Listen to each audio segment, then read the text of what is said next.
সুপ্রিয় দর্শক, খুশির বাগান ইউটিউব চ্যানেলে সবাইকে জানাই স্বাগত। আগের ভিডিওতে আমরা বলেছিলাম যে কোথায় যাব সব জানানো হবে। তো আজকে আমরা চলে গেছিলাম ভুবনেশ্বর থেকে গোপালপুর। তাহলে চলুন যাওয়া যাক।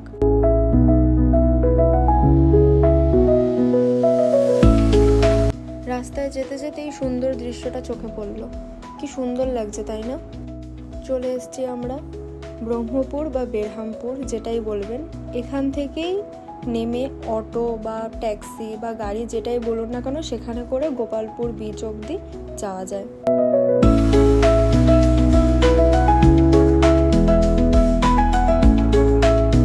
তবে হ্যাঁ, একটা জিনিস জানিয়ে রাখা ভালো, এখানে হয়তো জিজ্ঞেস করলে দাম অনেকটাই হয়তো বেশি নেবে, একটু দরদাম করে নিতে হবে। প্রথমেই হয়তো 400 বলবে, কিন্তু 250 থেকে 300-র মধ্যে হয়ে যাবে।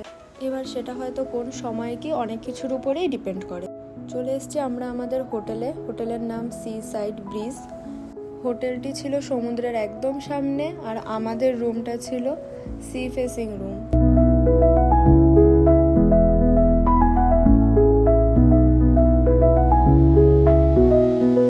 এই যে ছিল রিসেপশনের জায়গাটা কিন্তু বেশ অনেকটাই বড়। যদি আগে আপনারা বেরিয়ে যান রুম থেকে, তাহলেও সেখানে বসে থাকতে পারবেন, এবং আগে চলে আসলে সেখানেও কিন্তু আপনারা বসে থাকতে পারবেন। এটা ছিল গ্রাউন্ড ফ্লোর থেকেই এত সুন্দর দেখা যায়, তাহলে ভাবুন উপর থেকে ঠিক কতটা সুন্দর লাগবে। চলে এসেছি আমরা আমাদের রুমে। বেশ বড় ছিল রুমটা, খাট সরিয়ে দিলে হয়তো অনেকে মিলেই শোয়া যাবে নিচে। যাই হোক, এইদিকে ছিল এসি, এই যে ছিল একটা আয়না, আর একদিকে ছিল এরকম একটা বেশ বড় সাইজের আলমারি। অনেকটা স্পেস ছিল আলমারিতে। তবে আরেকটা কথা বলে রাখি, হোটেলে কিন্তু খাবার সুযোগ সুবিধা ছিল, হোটেল থেকেই খাবার রুমে দিয়েছে। আর এদিকেই ছিল সেই সুন্দর জায়গাটা, বেলকনি। দেখুন কি সুন্দর লাগছে বেলকনি থেকে, ভীষণ সুন্দর লাগছিল।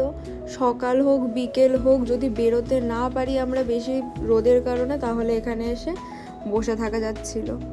আর বিকেল হতে না হতেই এখানে এমনি তো দোকান বসেই ছিল, কিন্তু বাচ্চাদের জন্য একটু খেলার জায়গাও ছিল, মিক্কি মাউস, তারপর ওখানে জলের রাইডও একটু ছিল। আর আমাদের রুমটা ছিল ছাদের ওপর। বিকেলবেলা একটু আশেপাশে হাঁটতে বেরিয়েছিলাম, তখন এই পার্কটা চোখে পড়লো। এখানে বেশ রাইড ছিল, একটা জিপ লাইন আর একটা বোধহয় জায়ান্ট সুইং। আমরা ভিতরে ঢুকে দেখিনি, তবে বেশ ভালো ছিল পার্কটা। পরের দিন বেলকনি থেকে আবার আরেকটা সুন্দর দৃশ্য। হ্যাঁ, বেলকনি থেকেই আমরা সানরাইজ দেখতে পাচ্ছিলাম। বেশ ভালো লাগছিল, কোথাও যেতে হয়নি, পুরো সকালবেলা উঠলাম, বসলাম এবং দেখে নিলাম। বেশ ভালো লাগছিল, সত্যি মনটা ভালো হয়ে গেছিলো। 2 দিন থাকার পর চলে আসলো বেরিয়ে যাওয়ার দিন। এরপর আমরা কোথায় যাব সেটাও আপনাদেরকে জানাবো, থাকতে হবে আমাদের সাথে। কিন্তু বলে রাখি, আমরা এখানে স্নান একদিনই করেছিলাম, 2 দিন করা হয়নি। তবে সত্যি খুব ভালো লাগছিল। জলটা ছিল প্রচণ্ড পরিষ্কার এবং নিরিবিলি জায়গা, মানুষজন অনেকটাই কম ছিল। 2 দিনের জন্য ছুটিতে এখানে আসলে মনটা সত্যি বেশ ভালো হয়ে যাবে, শান্ত মতন জায়গা। ভিডিওটা ভালো লাগলে লাইক, কমেন্ট, সাবস্ক্রাইব করতে ভুলো না।